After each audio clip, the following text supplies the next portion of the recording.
जन्म साखी साखी समुंदर की। एक दिन मर्दाने ने कहा, हे महाराज, मेरा मन चाहता है कि समुंदर में जो लंका है उसका भ्रमण किया जाए। तो गुरु जी ने कहा, अच्छा, आप लोग अपने नेत्र बंद करो। जब मैं और मर्दाने ने नेत्र बंद करके क्षण पीछे खोले तो हम लोग गुरु जी के साथ महान समुद्र तट पर खड़े थे। अब गुरु जी ने कहा कि तुम लोग समुद्र के जल पर वाहिगुरु जप करते पैदल ही चले जाओ। हे गुरु अंगद जी, हम लोग गुरु जी के पीछे पीछे उसी प्रकार जा रहे थे जैसे सूखी पृथ्वी पर चला जाता है। आगे आगे गुरु जी ओम सो अहम का जप करते हुए चले जा रहे थे। तब मर्दाने ने सोचा कि हम भी ओम सो अहम का जप क्यों नहीं करें। अब मर्दाना भी ओम सो अहम की रट लगाने लगा। बस वह लगा गोते खाने। गुरुजी ने पीछे देखा तो हंसकर कहने लगे, हे मर्दाना, शिष्य का धर्म है कि वह गुरु के बताए मार्ग पर चले, इसलिए तुम वाहिगुरु ही जप, तेरा उसी में कल्याण है। जब मर्दाने ने वाहिगुरु नाम की रट लगाई तब फिर पूर्व प्रकार पानी पर चलने लगा। गुरु जी ने कहा, हे मर्दाना, तुम जब कभी मनमानी करते हो तभी तुम्हें कष्ट होता है। यदि हमारी आज्ञा में रहो तो तुम्हें कदापि दुख नहीं होगा। गुरु जी की करने की ओर ध्यान देना शिष्य का कर्तव्य है, नहीं है। शिष्य का कर्तव्य तो गुरु आज्ञा अनुगामी होना है। इसी प्रकार चलते चलते हम लोग मानस सरोवर पर जा पहुंचे, जहां परम सुंदर मोतियों का भोग लगा रहे हंस विद्यमान थे। उस दृश्य को देख करके मर्दाना गदगद हो गया तथा कहने लगा, हे गुरुजी, आप धन्य हैं। फिर गुरुजी की आज्ञा से आंखें बंद करके जब क्षण के पश्चात खोली तो हमने हारू नगर के निकट अपने को पाया। हारू देश का बादशाह एक योगी का शिष्य था। वह योगी सरेवड़ा था और अपने आप को वह योगी परमेश्वर कहता था और राजा उसकी आज्ञा के भीतर रहता था। उसने राजा को यह निश्चय दिला रखा था कि मेरे बगैर दूसरा कोई भी परमेश्वर वगैरह नहीं है। मैं ही सभी कुछ हूं। जो कुछ तुम मुझसे मांगो उसी वस्तु को मैं देने वाला हूं। ये योगी मंत्र, यंत्र, तंत्र आदि द्वारा हर एक की मनोकामना पूर्ण करता था। पुत्र, पौत्र, धन द्वारा यहां तक कि यदि बारिश की आवश्यकता हो तो वे योगी बारिश बरसा देता था। गुरुजी ने उस नगर के बाहर जाकर के आसन लगा लिया। शनि शनि ख्याति बढ़ती गई। एक दिन राजा प्रजा दोनों ही गुरु जी के निकट गए। सभी ने गुरु को प्रणाम किया। गुरु जी ने कहा, हे राजन, एक बात सुनी गई है कि तुम लोग परमेश्वर को नहीं जपते। तब राजा ने कहा, हे महाराज, हमारा जो गुरु है वही ईश्वर है, उससे अतिरिक्त और कोई भी परमात्मा नहीं है। तब गुरु जी ने कहा, राजन, आप लोगों का व्यवहार किस प्रकार चलता है? तो राजा ने कहा, हे संत जी, हमें जल, अग्नि, प्रकाश, पुत्र, धन आदि के जिस वस्तु की आवश्यकता होती है वह सभी कुछ गुरुदेव की कृपा से हमें प्राप्त हो जाता है। भाव यह कि हमारी सभी कामनाएं वे गुरुदेव ही पूर्ण कर देते हैं। जब ये बात गुरुजी ने सुनी तब गुरुजी ने उसी योगी की सारी शक्ति खींच ली। उससे वर्षा रुक गई। जब सभी लोग पानी न मिलने से दुखी हुए, यहाँ तक कि पीने को भी पानी नहीं रहा, तब राजा ने प्रजा के चंद बड़े आदमी लेकर के योगी के पास जाकर कहने लगी, हे योगी जी, हम लोग तो मारे प्यास से मरने लगे, कृपया वर्षा करो। तब योगी ने बहुत यंत्र मंत्र किए परंतु कुछ पार नहीं बसाई। राजा प्रजा निराश होकर के श्री गुरु जी के निकट आकर के प्रार्थना करने लगे। गुरु जी ने कहा, रहे राजन, मैं तभी वर्षेगा जब तुम लोग वही गुरु जी से प्रार्थना करोगे, तब सत्य नाम का जप करो, कड़ा प्रसाद बनवा करके संगत में बरताओ, कीर्तन करो, तब परमात्मा तुम्हारी मन इच्छा पूर्ण करेंगे। जब गुरु जी की आज्ञा का पूर्ण रूप से पालन करके दिखाया गया, तब बहुत वर्षा होने लगी। तब अनेकों ने प्रार्थना की, हे महाराज, आप हमारे पास ही रहो। फिर इसके पश्चात गुरु जी के अनेकों शिष्य बने। राजा भी गुरु जी का फिर सेवक बन गया।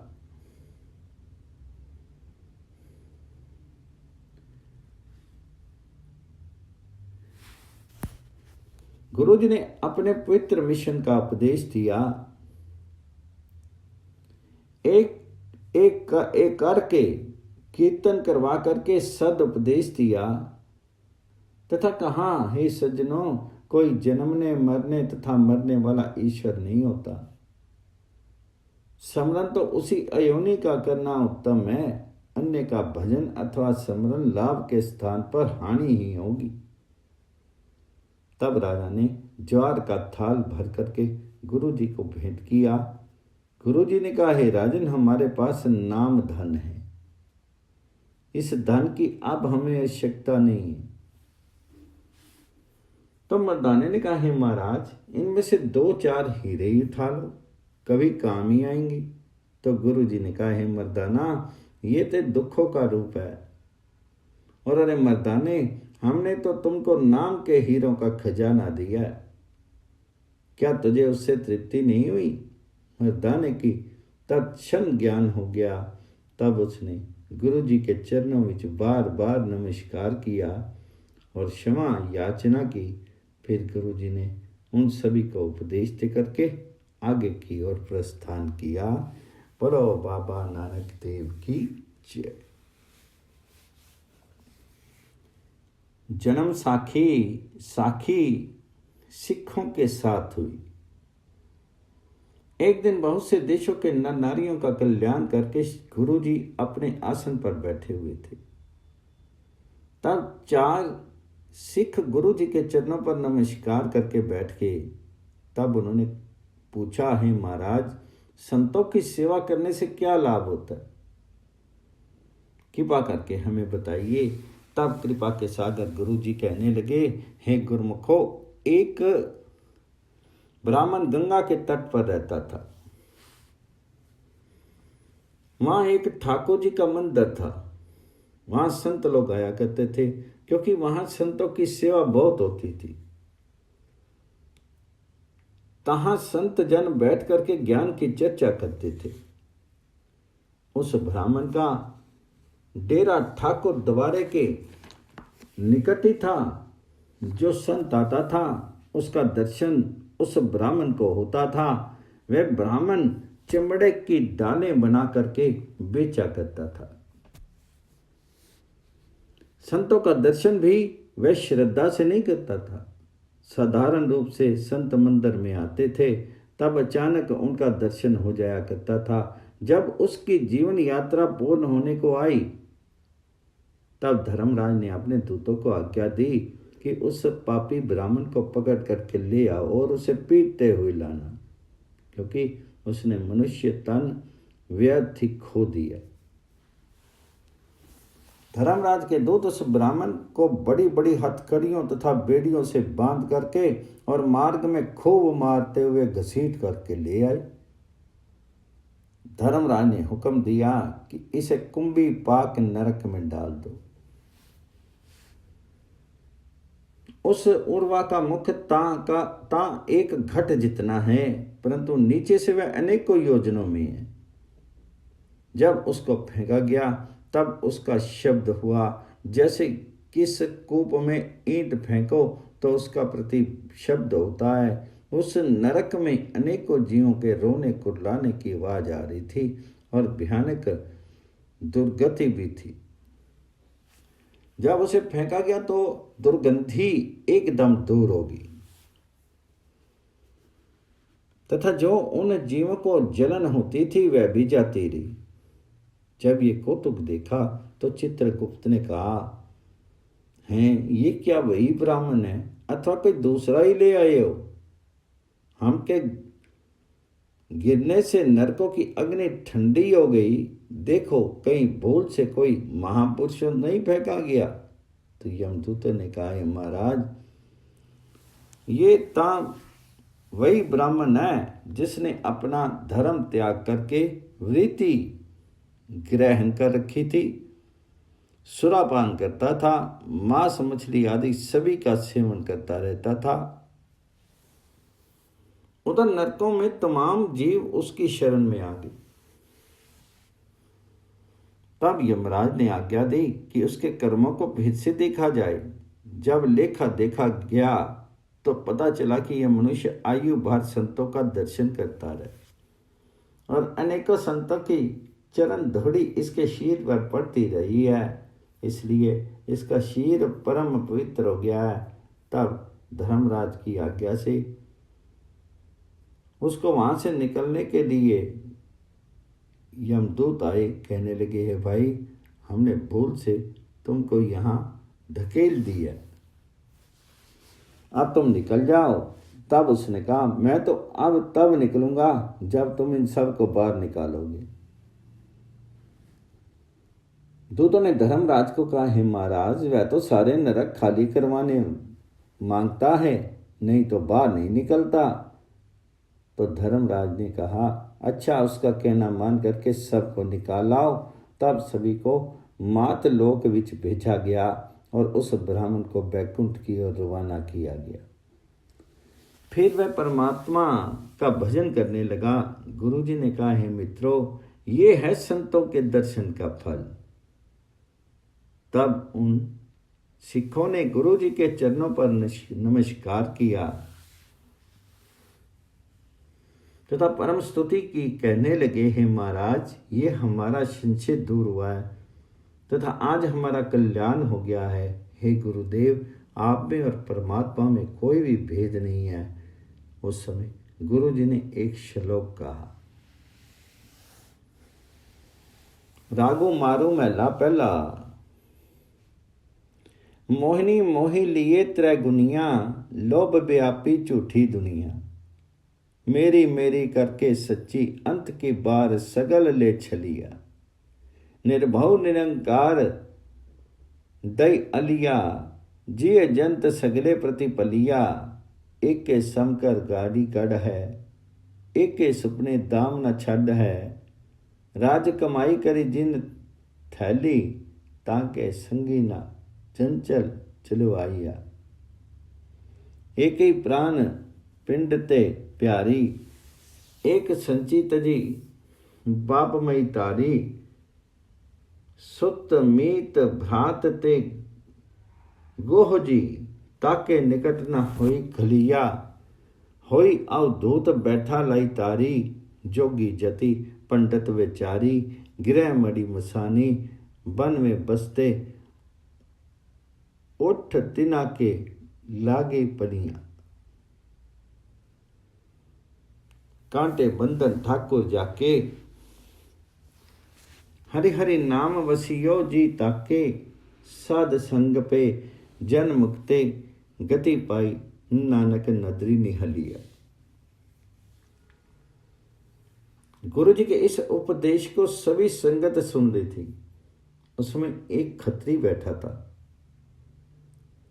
जो 4 करोड़ रुपए की संपदा का स्वामी था, परंतु किसी को भी 1 कौड़ी नहीं देता था और ना ही कुछ पुण्य करता था। जब उसने गुरु जी के मुख से शब्द सुना तो उसका हृदय कांप गया। उसने गुरु जी के चरण पकड़ करके कहा, है महाराज आप कुछ मुझे भी उपदेश करो जिससे मेरा भी कल्याण हो। तब गुरु जी ने कहा, हे मित्र खत्री तेरे जैसा ही धनी था, उसने जो कष्ट पाया था वह तुमको सुनाता हूं। उसके पास जो धन था उसके ऊपर बैठा रहता था, किसी को निकट नहीं आने देता था। नहीं किसी को खिलाता था और ना ही आप ही खाता था। जब अंत समय आया तब प्रभु का हुक्म, इसे केशों से पकड़ करके जमीन पर मारो। जब उसे यमदूतों ने पकड़ा तब उसने पूछा, तुम कौन हो? तब उनको उत्तर मिला, हम यमदूत हैं और तुमको धर्मराज सन्मुख ले जाएंगे। उसने कहा, आप मेरी एक बात सुनो। दूतों ने कहा, बताओ। उसने कहा, आप मेरी संपदा का चतुर्थ भाग ले लो और मुझको छोड़ दो। ये सुनकर के दूतों ने उसे बहुत ही मारा। अब उसने कहा, तुम आधा भाग ले लो। उन्होंने कहा, हम धन लेने नहीं आए हैं, हम तुम में लेने आए हैं। तब उसने कहा, अच्छा, तुम मेरी संपदा के 3 हिस्से ले लो, मुझे छोड़ दो। फिर उसे यमदूतों ने बहुत मारा। तब उसने, अच्छा भाई, सारा धन ले लो परंतु मुझे छोड़ दो। यमदूत बोले, तुम पागल है। अरे यदि 3 लोगों की संपदा भी मिले तो भी हमारे को स्वीकार नहीं है, हम तो तुमको ही लेकर जाएंगे। तब उस धनी ने कहा, अच्छा, ईश्वर के लिए मुझे इस धन से 2-4 बातें कर लेने दो। तब यमदूतों ने लक्ष्मी के पास जाकर के खड़ा कर दिया। उसने दौलत को कहा, हे दौलत, मैंने तुम्हारी बहुत सेवा की है तथा सबसे अधिक मैंने तुमसे प्यार किया और दिन रात तेरी रक्षा करता रहा। मन में विचार था कि तुम मेरे अंत समय में काम आएगी, कष्ट में सहायक बनेगी। हे लक्ष्मी, मैंने तुम्हें खाया भी नहीं, अपना आप भूखा रख के भी मैंने तुझसे प्रेम किया। मैं तुझको सबसे अधिक मानता रहा हूं। अब तो उसी स्थान पर पड़ी है, 2-4 कदम मेरे साथ तो चल। लक्ष्मी ने कहा, अरे अधम जीव, तूने मेरे लिए कोई सुकर्म भी नहीं किया और ना ही तूने अपने किसी मित्र संबंधी के हितार्थ ही मुझको लगाया और ना ही गुरु अर्पण किया, न यज्ञ न हवन, कोई पर उपकार का कार्य तूने मेरे लिए नहीं किया। ना किसी निर्धन को कपड़ा जूता ही लेकर के दिया। अरे तूने तो कोई धर्मशाला भी नहीं बनवाई, ना कूप लगवाया और भैया भाई को भी दे करके सहायता नहीं की, और नीच किसी को खिलाना तो एक, और तुमने अपने तन के लिए ही मुझे नहीं हिलाया। अरे पापी, अगर तुम मुझे भले काम में लगाता तो मैं तुझे बैकुंठ ले चलती, जहां तुझे अपार सुख मिलता। अरे नीच, जैसे तुम मुझे तमाम उम्र धरती में दबाए बैठा रहा है, वैसे मैं भी तुझे अनंत काल तक नरकों में डाल करके रखूंगी। इतना कह करके लक्ष्मी अंतर ध्यान होगी तथा यमदूत उसे मारते पीटते धर्मराज के सम्मुख ले गए। तब धर्मराज ने उसे घोर नरक बीच डाल दिया। गुरुजी ने कहा, जो माया को इस प्रकार दबाएगा तो उसका वही हाल होगा जो ऊपर की कथा विच भली प्रकार कहा गया। ये सुनकर के वह खत्री भयभीत हो गया, कहने लगा, महाराज आप मेरा कल्याण करो। गुरुजी ने कहा, हे मित्र, तो अब एक धर्मशाला बनवा, उस विच संतों की सेवा कर, लंगर लगवा, अतिथि की सेवा कर, ईश्वर स्मरण कर, नाम जपना, कीर्तन करना और धर्म चर्चा नित्य प्रति सुनना, यही अपनी दैनिक क्रिया बना, तब तेरा कल्याण होगा। जिसने धन एकत्र करके रखा है और कोई पुण्य कर्म नहीं किया है, उसे ये लक्ष्मी नरकों में डाल देगी। ये मौनी है, मोह करके पुरुष किया घात करती, माया छल रूप है, जो इसे ईश्वर अर्पण लगाता है उसी का ये कल्याण करती, तो जो उसे संभाल कर छोड़ जाता है उसकी ये दुश्मन है। इसका सदुपयोग ईश्वर अर्पण लगाना है, तब वह यह परलोक में सुख देती है, नहीं तो वह नरकों की टिकट है। सत्संग, साधु संग और पुण्य कर्म करने से ये मित्र बनती है, नहीं तो ये महान दुश्मन है, तथा किसी के साथ नहीं जाती है, यहाँ भी रह करके इस जीव को नरक में पहुंचाती है। इसके पश्चात गुरु जी वहाँ से आगे चले। बोलो बाबा गुरु नानक देव जी की जय।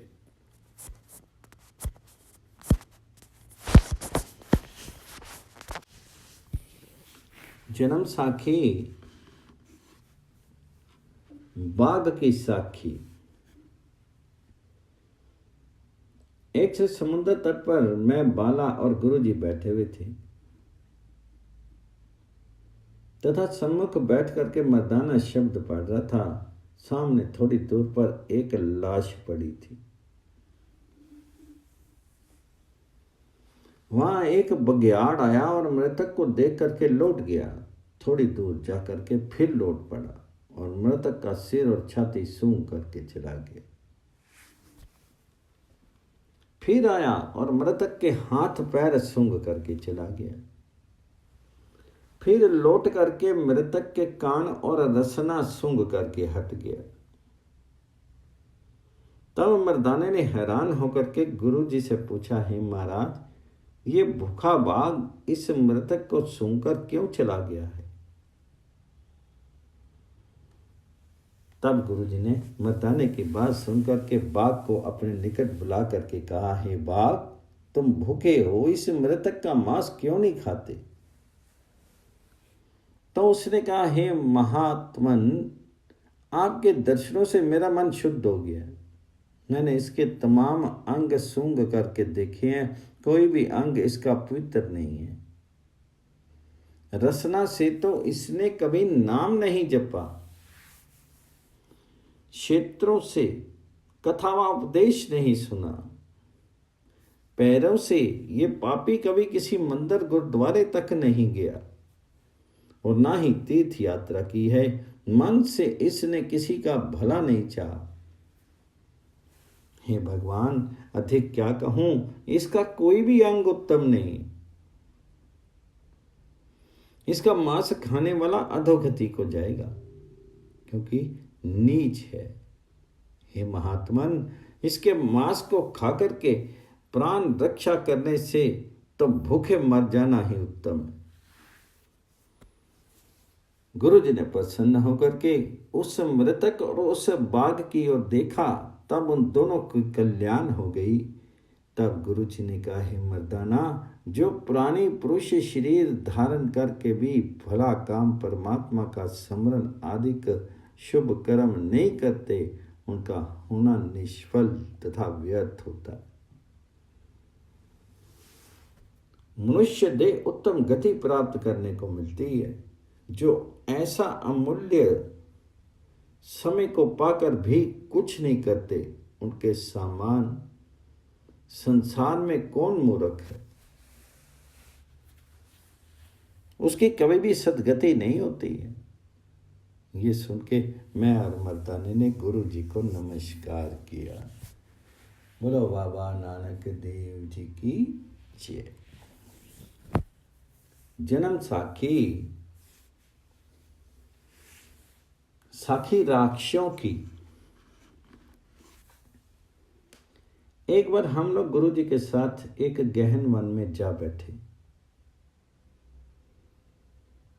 वहां अनेकों राक्षस फिरते देखे। मर्दाने का मुख पीला पड़ गया। गुरु जी ने कहा, हे मर्दाना, तुमको क्या हुआ है? तो मर्दाने ने कहा, हे महाराज, ये जो राक्षस हैं ये तो हमें खा जाएंगे। हे महाराज, आप तो निर्भय हो और ना ही आपको कोई मार सकता है, परंतु हम लोग तो बस इनका एक ही ग्रास हो जाएंगे। तो गुरु जी ने कहा, हे मर्दाना, तो रबाब के साथ शब्द पढ़, फिर तेरे निकट नहीं आएंगे। तब मर्दाना रबाब के साथ शब्द गाने लगा। तब राक्षसों ने कहा, हे ईश्वर तू धन्य है जो परिश्रम के बिना ही हमें आहार भेज दिया। उनमें जो विशाल कार्य सरदार था उसने कहा, हे मित्रों, आज खुशी का दिन है जो हमें मनुष्य का मांस खाने को मिला। इनको खा करके शून्य दूर करो। जब वह निकट आए तो उनको शब्द की आवाज सुनाई दी। तब उनका मन परम शांत हो गया। वे सभी गुरु जी के निकट आकर के बैठते गए। जब उस शब्द का भोग पड़ा तो उन्होंने गुरु जी के चरणों में प्रेम सहित प्रणाम किया। सरदार ने कहा, हे संत जी, हम तो तामस तन के जीव हैं और हमें लोग मनुष्यों का मांस खाने वाले हैं, परंतु आपका दर्शन करके हमें शांति होगी। हमें यह निश्चय हो गया कि आपके पवित्र शब्द से हमें उत्तम गति मिलेगी। तो हे संत जी, आप हम पर कृपा करके हमारी सद्गति करो। हे महाराज, हम तो आपको मारने आए थे, परंतु आपके मनोहर गीत ने हमें सात्विक कर दिए। अब हमें विश्वास हो गया कि आपकी कृपा से हमारा ता अवश्य कल्याण होगा।